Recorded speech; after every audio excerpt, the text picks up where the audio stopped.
नमस्कार प्रिय मित्रों, आपका बहुत बहुत स्वागत है आपका अपने YouTube चैनल अमृत ज्ञान में। पहले तो आप सभी साथियों को होली त्यौहार की बहुत बहुत शुभकामनाएं। ईश्वर आपकी सारी मनोकामनाएं पूर्ण करें और आप सभी स्वस्थ एवं समृद्ध बने, ऐसी मैं ईश्वर से कामना करता हूं। प्रिय मित्रों, ऐसा बहुत लोग मेरे से कुंडली के बारे में पूछते रहते हैं कि मेरी सरकारी नौकरी लगेगी कि नहीं लगेगी, मेरा समय कब अच्छा आएगा। तो आज मैंने सोचा क्यों ना इसी टॉपिक पर एक वीडियो बनाया जाए, जिसमें आप सभी को ये मैं बताऊं क्लियरली कि आखिर ज़िंदगी में ऐसा वो कौन सा गोल्डन पीरियड आता है जब जातक अपने जीवन में तरक्की करना शुरू करता है और वो बढ़ चढ़ के उसको ज़िंदगी में सफलता प्राप्त होती है। तो साथियों, आइए शुरू करते हैं देर न करते हुए। सपोज कीजिए ये कोई भी खाली जन्म पत्रिका है, ठीक है। ये किसी भी लग्न, किसी की भी राशि की भी हो सकती है, ठीक है। तो पहले तो हम लोग ये जान लेते हैं कि इसमें कौन सी दशाएं ऐसी आती हैं जब जातक अपने जीवन में बहुत तरक्की, बहुत नेम फेम पाता है, खूब धन अर्जन करता है। पहले तो ये देख लेते हैं। तो किसी भी जातक की कुंडली में सबसे पहले यदि उसकी लग्नेश की दशा लग जाए, कोई भी दशा उसकी पहले चल रही हो और वो अपने जातक जीवन में कितना भी परेशान क्यों ना चल रहा हो, उसके काम बन रहे हो नहीं बन रहे हो, कर्ज तले दबा हो, चाहे उसको किसी भी प्रकार की कोई समस्या हो, ठीक है। लेकिन लग्नेश की दशा लगते ही आप देखेंगे कि उसके ज़िंदगी में एक टर्निंग पॉइंट आ गया। उस जातक ने जीवन में तरक्की करना वो शुरू कर देता है। लग्नेश की दशा लगने के 2 4 6 महीने के अंदर ही आपको दिखना शुरू हो जाएगा कि ऐसा जातक को कुछ रिलीफ मिली है। अगर उसकी लाइफ में पहले से प्रॉब्लम चल रही है तो आप देखेंगे कि जैसे ही उसकी लग्नेश की दशा लगी होगी, उसको लाइफ में रिलीफ मिलना शुरू हो गया होगा। पहले से वो और ज़्यादा कर्मठ हो गया होगा, उसका काम में मन लगना शुरू हो जाएगा अगर इससे पहले नहीं लग रहा है, और जातक जो है वो तरक्की करना शुरू कर जाता है। इसके बाद अगर उसको सुखेश की दशा लग जाती है, अभी मैं सारा क्लियर करूंगा लग्नेश कौन से होते हैं, सुखेश कौन से होते हैं। अभी पहले केवल एक थोड़ा सा एक मैं बता देता हूँ ब्रीफ में कि लग्नेश की दशा में जातक सुखी होता है। एक सुखेश की दशा में अगर लग जाए तो जातक खूब तरक्की, ऐशो आराम, उसको घर गाड़ी बंगला ये सारी उपलब्ध होती हैं सुखेश की दशा में। इसके बाद में अगर यदि उसको पंचमेश की दशा लग जाए तो जातक के जीवन में तरक्की होना शुरू हो जाती है, जातक को खूब फायदा होता है जीवन में, और जातक की सारी परेशानियां इन पंचमेश की दशा में दूर होना शुरू हो जाती हैं, जो भी उसको पहले रही हों। इसके बाद भाग्येश की दशा और इस उसके एट लास्ट कर्मेश की दशा। ये 5 दशाएं ऐसी हैं जो मैंने जीवन में कुंडलियाँ देखी हैं, जो मैंने एस्ट्रोलॉजी में पढ़ाई की है, तो उस हिसाब से मैं इसमें प्रैक्टिकल नॉलेज भी मैं बता रहा हूँ कि ये 5 दशाएं जब किसी भी जातक के जीवन में लगना शुरू हो जाती हैं तो जातक को तरक्की मिलना शुरू हो जाती है। तो अभी मैं मान के चलता हूँ कि आपको इतनी कुछ खास जानकारी नहीं है, जिनको है वो अच्छी बात है, जिनको नहीं है मैं उनको थोड़ा सा एक आसान भाषा में समझा देता हूँ। जैसे ये कोई भी खाली जन्म पत्रिका है, ठीक है।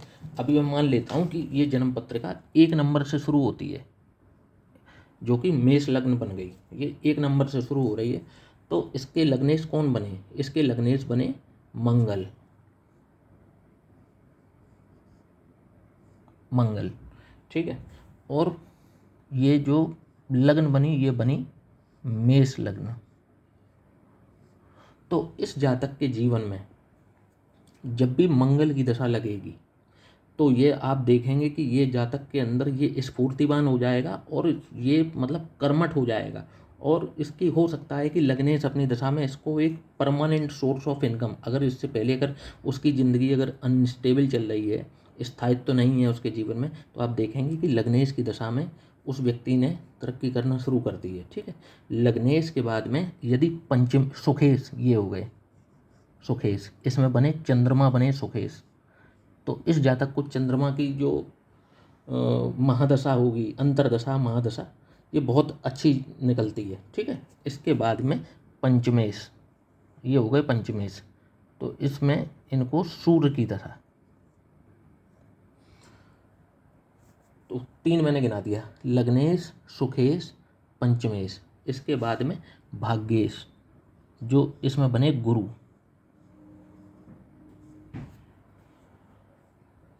इनकी दशा भाग्येश की। और इसके बाद में दशम के स्वामी बने शनि। हालांकि शनि जो हैं इसमें 50% ही बेनिफिट होते हैं, वो भी अगर इनकी पोजीशन अगर ठीक हो तो 50% मैं इनको देता हूँ, क्योंकि इसमें ये 11वें के स्वामी बनते हैं, इसलिए मैं इनको 50% देता हूँ। तो मेष लग्न में मंगल की दशा, चंद्र की दशा, सूर्य की दशा, गुरु की दशा और शनि की अगर उनकी प्लेसमेंट सही है तो 50% मैं दे देता हूँ, क्योंकि ये लग्नेश से शत्रु भाव भी रखते हैं। बस इनकी अगर पोजीशन ठीक है तो ये 50% रिजल्ट सही देंगे, वरना इनके रिजल्ट इतने खास नहीं रहेंगे इस लग्न में। ठीक है, तो मेष लग्न में आप देख लीजिए मंगल, चंद्र, सूर्य, गुरु, इनकी दशाएं बहुत अच्छी जाती हैं। ठीक है, इसमें जातक खूब तरक्की करता है। अब आ जाइए, जैसे मान लीजिए कि यह जन्म पत्रिका वृष लग्न की हो रही है। ठीक है, 2 नंबर से शुरू हो रही है। इसके स्वामी कौन बने? इसके स्वामी बने शुक्र। वृष लग्न की कुंडली में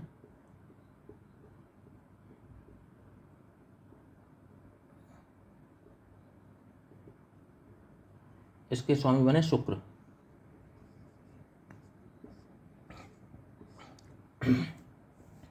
पंचमेश के स्वामी बने,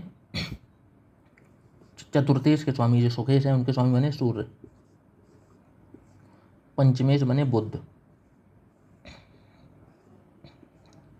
ठीक है, नवमेश बने शनि और कर्मेश भी बने शनि। इसलिए इस कुंडली में शनि अति राजयोग कारक ग्रह माने जाते हैं, क्योंकि ये नवमेश और दशमेश हैं। इनकी महादशा ऐसे जातक के जीवन में टर्निंग पॉइंट बनती है, गोल्डन पीरियड होती है। अगर लग जाए, उसको समय रहते लग जाए, पता चले कि 70 साल का आदमी हो गया तब लग रही है तो कोई फ़ायदा नहीं।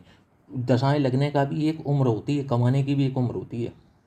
पता चले शनि की दशा उसको बचपन में 2 साल का था तब लग गई तो उसका कुछ इतना बेनिफिट नहीं होता। ये सही एज पे लगनी चाहिए। सही एज में मैं बता दूं 25 से लेके और 50 के बीच में अगर ये दशा लग जाती है फिर ठीक है। ठीक है ना, हर चीज़ की दशा का भी एक पीरियड होता है, वो सही समय पे आने की बात होती है। तो इसी तरीके से देख लेते हैं। जैसे मान लीजिए, हाँ, अब जैसे कि अब ये तो इनके हो गए अच्छे ग्रह, शुक्र, सूर्य, बुध और शनि।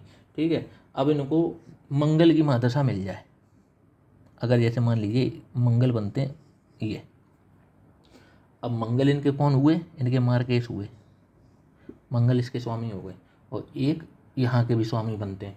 ये दशा इनकी अच्छी नहीं जाती।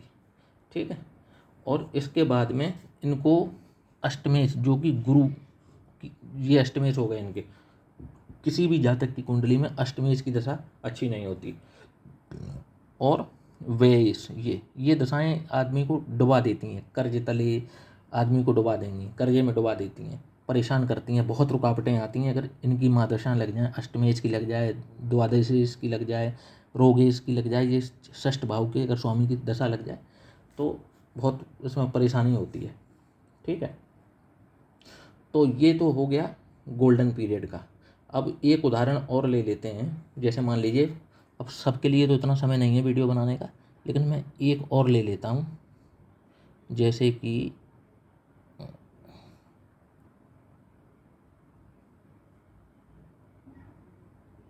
अब यहाँ ले लेते हैं, जैसे सिंह लग्न ले लेते हैं एक और, फिर मैं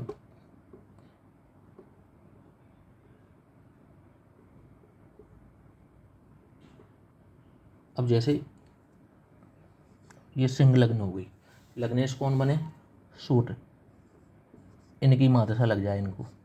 ठीक है, 5, 6, 7, 8, 9 इनको गुरु की महादशा लग जाए। महादशा, अंतरदशा, कुछ प्रत्यंतर दशा कुछ भी लगे, इन दशाओं में ये तरक्की करेंगे।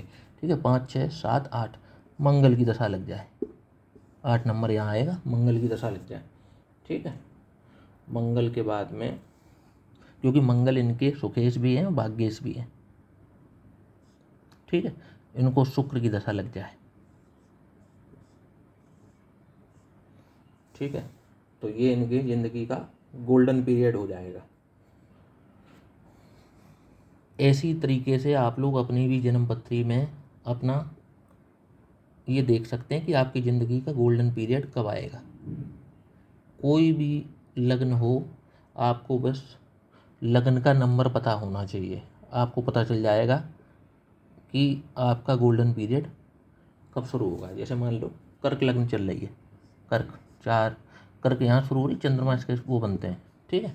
4 के बाद 5, 6, 7, 8, 9, 10, 11, 12, 1, 2, 3। अब इसमें कर्क लग्न में लग्नेश खुद, ठीक है। इसके बाद में मंगल, क्योंकि पंचमेश है मंगल, ठीक है। और इसके बाद में गुरु इतना अच्छा फल नहीं देंगे, क्योंकि गुरु इसके भी स्वामी बन रहे हैं, रोग भाव के भी स्वामी बन रहे हैं, इतना अच्छा फल नहीं रहेगा। मंगल का बहुत अच्छा फल रहेगा इसमें, लग्नेश चंद्र का बहुत अच्छा फल रहेगा, ठीक है। और कुछ हद तक शुक्र का भी, क्योंकि शुक्र यहाँ सुखेश भी हैं, एकादशेश भी हैं लेकिन सुखेश भी हैं, तो शुक्र का भी अच्छा रहेगा। कई मामलों में सूर्य की महादशा भी इनको अच्छी मिलेगी, क्योंकि ये धनेश हो जाते हैं और इनकी सिंगल राशि केवल धन भाव में भी आती है, तो इसलिए इनकी सूर्य की महादशा भी अच्छी जाएगी इनकी, ठीक है। तो इस तरीके से आप आराम से जान सकते हैं कि कौन सी दशा में आप तरक्की करेंगे। बस आपको देखना क्या है, अपनी लग्न देखनी है कि आपकी लग्न किस नंबर से शुरू हो रही है, उसके स्वामी कौन से हैं, और उसके बाद आप अपनी जन्म पत्री में देखेंगे आपके पंचमेश कौन बनते हैं, आपके भाग्येश कौन बनते हैं, और कर्मेश कौन है, सुखेश कौन है। बस ये आपको देखना है और उनकी महादशा देखनी है। बस अनटिल अनलेस बस ये देख लीजिए कि इन घरों के स्वामी किसी ऐसा तो नहीं है कि खराब घर में ही बैठे हों। जब तक ये खराब घर में नहीं है, ठीक ठाक भी हैं, मित्र राशि में हैं, सम राशि में हैं, उच्च राशि में हैं, तो बहुत बढ़िया रिजल्ट करेंगे। अगर शत्रु राशि में बैठ जाते हैं या 6, 8, 12 में बैठ जाते हैं तो इनके फलों में कमी आ जाती है, ठीक है। तो इसी तरीके से आपको देखना है कि आपको ये गोल्डन पीरियड की महादशा कब लगने वाली है। तो आज के वीडियो में बस इतना ही। आशा करता हूँ कि आपको मेरा ये वीडियो पसंद आया होगा। यदि आपको मेरा वीडियो पसंद आता है तो लाइक और सब्सक्राइब करना ना भूलिएगा। जय माता दी, श्री राधे।